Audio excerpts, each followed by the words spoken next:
Hello friend. स्वागत है आपका हमारे यूट्यूब चैनल टेक्नोलॉजी गुरुजी में। इस वीडियो में हम लोग स्टैटिक ब्लॉक पढ़ने वाले हैं। ये वीडियो आपके लिए इम्पोर्टेंट है क्योंकि इस वीडियो से इंटरव्यू में क्वेश्चन पूछे जाते हैं, अर्थात इस टॉपिक से, इस वीडियो से नहीं, इस टॉपिक से। जैसे स्टैटिक ब्लॉक से रिलेटेड क्वेश्चन पूछे जाते हैं, वो क्या पूछते हैं वो मैं इस वीडियो में बताऊंगा और प्रैक्टिकल करके हम लोग डिटेल्स में पढ़ेंगे। तो चलिए वीडियो को स्टार्ट करते हैं। अगर आपको सिंपल क्वेश्चन पूछा कि व्हाट इज स्टैटिक ब्लॉक, तो आप कैसा आंसर दोगे?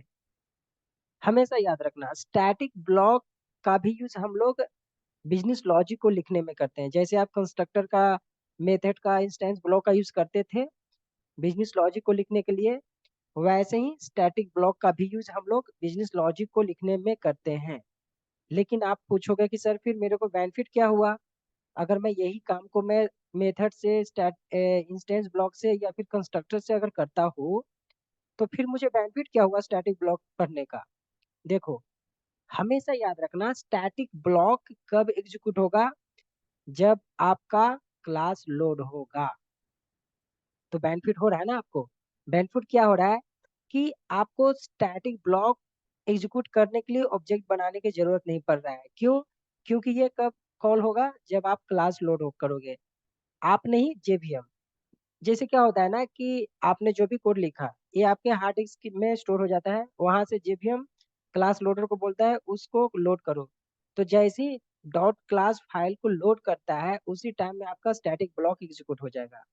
और ये भी हमेशा ध्यान रखना कि डॉट क्लास फाइल एक ही बार एग्जीक्यूट होता है, मतलब एक ही बार लोड होता है। डॉट क्लास फाइल एक ही बार लोड होता है, इसीलिए स्टैटिक ब्लॉक भी एक ही बार एग्जीक्यूट होगा, ओनली वन टाइम्स। ठीक है? आपको माइंड में क्या ध्यान रखना है ना कि स्टैटिक कीवर्ड जहां लग गया, चाहे वो वेरिएबल पे लगा हो या फिर मेथड पे लगा हो या फिर ब्लॉक पे लगा हो, स्टैटिक कीवर्ड जहां लग गया, आप समझना कि मेमोरी मैनेज हो रहा है। तो फाइनली हम लोग स्टैटिक का यूज करते हैं मेमोरी मैनेज करने के लिए। अगर वो मेथड पे लग गया स्टैटिक कीवर्ड, तो उस मेथड का ऑब्जेक्ट नहीं बनाना पड़ता है, आप डायरेक्ट कॉल कर लेते हो। और अगर स्टैटिक कीवर्ड ब्लॉक पे लगा दिया, तो इस स्टैटिक ब्लॉक को कॉल करने के लिए आपको ऑब्जेक्ट बनाने की जरूरत नहीं है, क्योंकि ये कब एग्जीक्यूट होता है? जब आप क्लास को लोड करते हो। ये पॉइंट समझ में आ गया? नेक्स्ट पॉइंट है कि स्टैटिक ब्लॉक इंस्टेंट ब्लॉक से पहले एग्जीक्यूट होता है। मतलब कि देखो, परफॉर्मेंस फास्ट हो गया, क्योंकि मैं अगर मान लो कि आपके कोड में मेथड भी है, कंस्ट्रक्टर भी है, इंस्टेंस ब्लॉक भी है और स्टैटिक ब्लॉक भी है, तो सबसे पहले कौन एग्जीक्यूट होगा? सबसे पहले स्टैटिक ब्लॉक एग्जीक्यूट होगा, उसके बाद इंस्टेंस ब्लॉक एग्जीक्यूट होगा, उसके बाद कंस्ट्रक्टर, तब जाकर मेथड। ठीक है? ये सब मैंने जो भी बताया मैं प्रैक्टिकली अच्छे से बताऊंगा, डोंट वरी। इसका सिंटेक्स देख लो। इसका सिंटेक्स क्या है? सिंपल, स्टैटिक आपको कीवर्ड लिखना है, उसके बाद करली ब्रेसेस ओपन, और इसके अंदर में आपको जो भी लॉजिक लिखना है या फिर जिस चीज को आप स्टेटमेंट को प्रिंट करना चाहे तो वो लिखोगे, उसके बाद इस ब्लॉक को क्लोज कर दोगे। ठीक है? अब यहाँ पे इंटरव्यू में क्वेश्चन पूछा जाता है, इंपॉर्टेंट क्वेश्चन।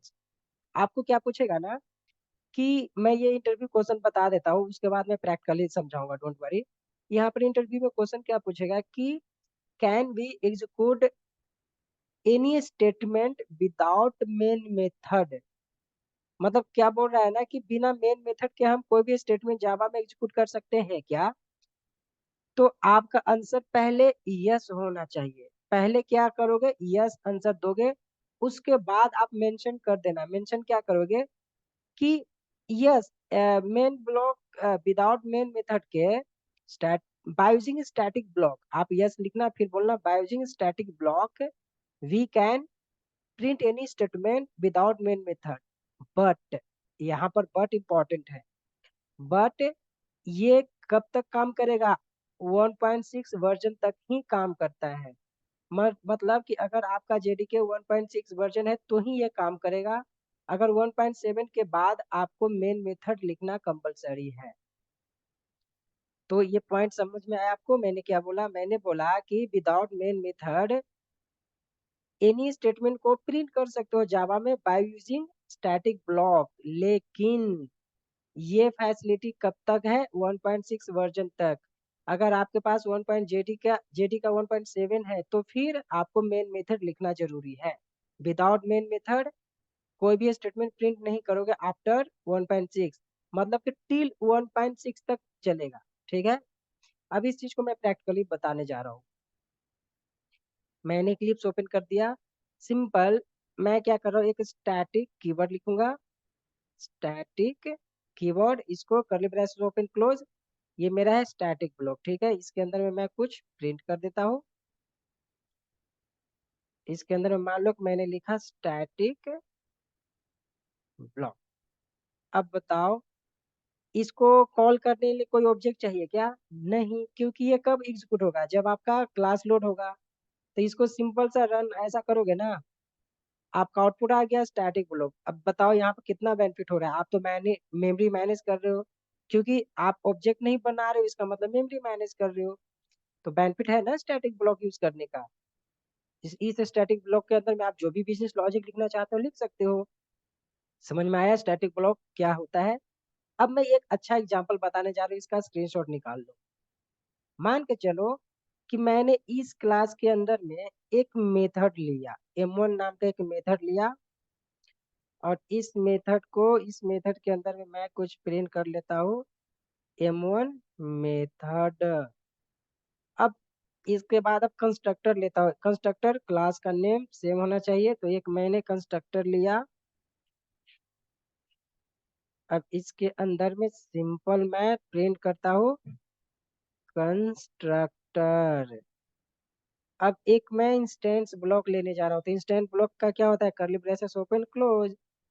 तो ये मेरा है इंस्टेंस ब्लॉक, इंस्टेंस ब्लॉक। अब बताओ, ये इंस्टेंस मेथड है, ये कंस्ट्रक्टर है, और ये इंस्टेंस ब्लॉक है। ये तीनों को कॉल करने के लिए आपको क्लास का ऑब्जेक्ट बनाना पड़ेगा। ये तो मैंने बताया है आपको। तो क्लास का ऑब्जेक्ट बना लो। क्लास आपका ये है, ये तो कंस्ट्रक्टर है, ऊपर वाला क्लास है, ये वाला क्लास है। तो इस क्लास का हमने मेन मेथड में ऑब्जेक्ट बना लिया एज अ न्यू कीवर्ड के माध्यम से। चलो, ऑब्जेक्ट मैंने बना लिया। अब इसके बाद उस मेथड्स को कॉल करने के लिए क्या करना पड़ेगा? L.M1 मेथड को कॉल कर दिया। अब बताओ, इस मेथड को मैंने कॉल कर दिया। अब इस कंस्ट्रक्टर को कब, ये कंस्ट्रक्टर कब कॉल होगा? डिफॉल्ट कंस्ट्रक्टर है, तो ये क्या है? ये वाला पार्ट तो डिफॉल्ट कंस्ट्रक्टर ही है ना। तो जैसे ही आपने ऑब्जेक्ट बनाया तो आपका वो डिफॉल्ट कंस्ट्रक्टर कॉल हो जाएगा। और ये इंस्टेंस ब्लॉक कब एग्जीक्यूट होगा? जब जैसे ही आपने ऑब्जेक्ट बनाते हैं इंस्टेंस ब्लॉक भी एग्जीक्यूट हो जाएगा, क्योंकि मैंने आपको बताया था जितनी बार आप ऑब्जेक्ट बनाओगे उतनी बार इंस्टेंस ब्लॉक एग्जीक्यूट हो जाता है। अब ये स्टैटिक ब्लॉक कब एग्जीक्यूट होगा? जब आपका क्लास लोड होगा। तो बताओ, यहाँ पर तो मेरा सब है, इंस्टेंट ब्लॉक है, मेथड है, कंस्ट्रक्टर सब है। तो सबसे पहले कौन एग्जीक्यूट होगा? तो यहाँ पर हमेशा याद रखना है, सबसे पहले स्टैटिक ब्लॉक एग्जीक्यूट होगा। रीजन, रीजन ये है कि ये कब एग्जीक्यूट होता है? जब क्लास लोड करते हो। तो पहली बार क्लास लोड होता है उस टाइम एक बार ही स्टैटिक ब्लॉक एग्जीक्यूट होगा, मतलब एक ही बार एक स्टैटिक ब्लॉक एग्जीक्यूट होता है, क्योंकि डॉट क्लास फाइल एक ही बार लोड होता है। उसके बाद इंस्टेंट ब्लॉक एग्जीक्यूट होगा। उसके बाद कंस्ट्रक्टर, तब जाकर मेथड। इसको मैंने रन किया और आपका आउटपुट आपके सामने है। पहले स्टैटिक ब्लॉक, उसके बाद instance block, constructor, M1 method. आशा करता हूँ ये वीडियो आपको समझ में आ चुका होगा, और ये भी आपको समझ में आ चुका होगा कि स्टैटिक ब्लॉक का यूज क्या है। इस कोड का आप स्क्रीनशॉट यहाँ से निकाल लो। इस वीडियो में इतना ही, मिलेंगे नेक्स्ट वीडियो में। धन्यवाद। इस वीडियो का स्क्रीनशॉट निकाल लो।